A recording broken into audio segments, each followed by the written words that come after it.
बाराहोती में तो कभी अरुणाचल प्रदेश में चीन लगातार भारत के खिलाफ साजिशें और घुसपैठ की कोशिशें कर रहा है। वहीं दोस्तों अब अमेरिका चीन को काउंटर करने के लिए भारत में मिलिट्री बेस बनाना चाहता है। हालांकि भारत ने आजादी के बाद से ही किसी भी सेना को अपने देश में आने की अनुमति नहीं दी है। वहीं हाल के सिचुएशन में देखा जाए तो चीन पाकिस्तान से लेकर श्रीलंका, अफगानिस्तान और नेपाल को अपने काबू में कर रखा है और यहाँ चीन की सेना भारत को तीनों तरफ से घेरने के लिए आ सकती है।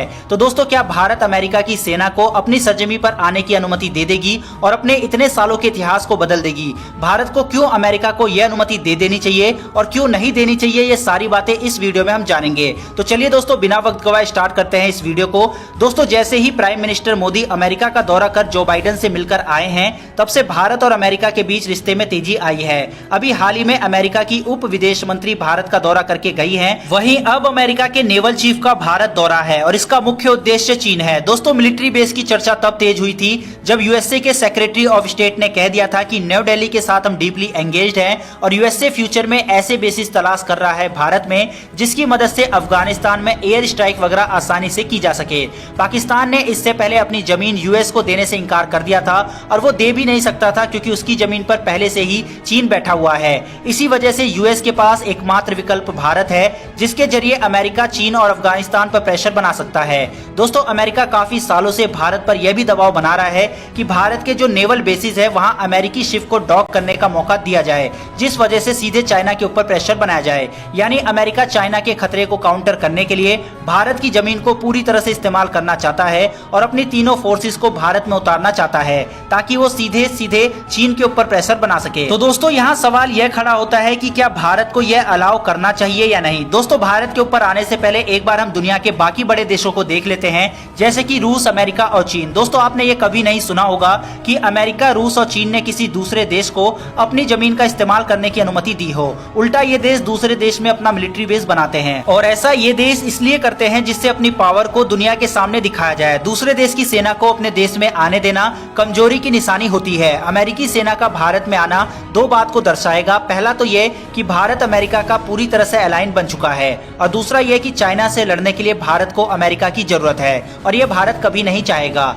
लेकिन अगर भारत अमेरिका को मिलिट्री बेस देने की सोचे भी तो भारत को यह देखना होगा कि भारतीय सेनाओं का यूएस की सेनाओं के साथ मिलकर काम करना भारत के लॉन्ग टर्म गोल के लिए बेनिफिशियल है या नहीं। और अगर यह भारत को फायदा पहुंचाता है तो भारत को यह देखना चाहिए कि अगर हम अपना मिलिट्री बेस उनको देते हैं तो उसके बदले में हमें अमेरिका से क्या मिलेगा, क्योंकि अमेरिका सीधे तौर पर अपने फायदे के लिए भारत में आना चाहता है जिससे कि पहले वो भारत के बेसिस का इस्तेमाल करके ड्रोन स्ट्राइक अफगानिस्तान में करे और उसके बाद भारत की जमीन का और नेवल फोर्सेस का इस्तेमाल चीन पर दबाव डालने के लिए करे। वहीं जब चीन से खतरा खत्म हो जाएगा तो वो भारत को वैसे ही छोड़कर चला जाएगा जैसे कि मिडिल ईस्ट की कंट्रीज को एक एक करके अबेंडन करना शुरू कर दिया है। इसीलिए भारत को पूछना पड़ेगा कि अगर हम अपने सिद्धांतों के खिलाफ जाकर मिलिट्री बेस देते हैं तो बदले में अमेरिका हमें क्या फायदा पहुंचाएगा। दोस्तों देखा जाए तो यूएसए के दुनिया भर में 800 से ज्यादा बॉर्डर मिलिट्री बेसिस हैं। इनमें से कई सारे इंडो पैसिफिक रीजन में मौजूद हैं, जैसे कि जापान, साउथ कोरिया और फिलीपीन में। अमेरिका और भारत का इस समय एक ही दुश्मन है, चीन। भारत अमेरिका के साथ शर्त रख सकता है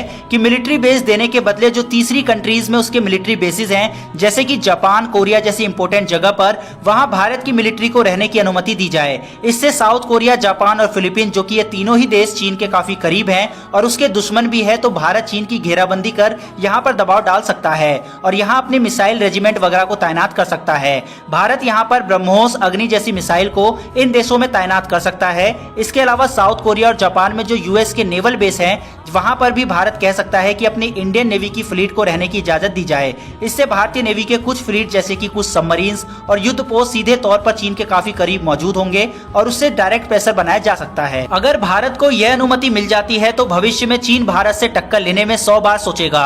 दोस्तों आज भारत का सबसे बड़ा दुश्मन पाकिस्तान नहीं बल्कि चीन है और भारत को चीन से ही खतरा है। वहीं आज अमेरिका का भी सबसे बड़ा दुश्मन चीन बन गया है और इस वजह से भारत और अमेरिका एक दूसरे की तरफ खींचे चले आ रहे हैं। यही नहीं, भारत एक के बाद एक कई डिफेंस डील भी अमेरिका से कर चुका है।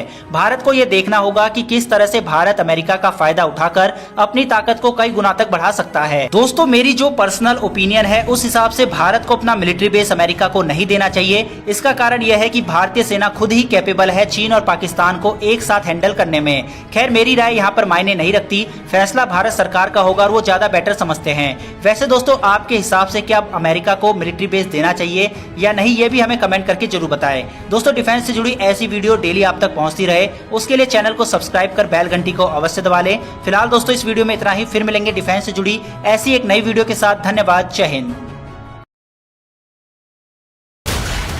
हो सके तो अपनी सल्तनत बचा ले। शुक्र मना अब तक जिंदा है तू। बहुत पुराना हिसाब बाकी है अपना। वो शिकार मेरा है।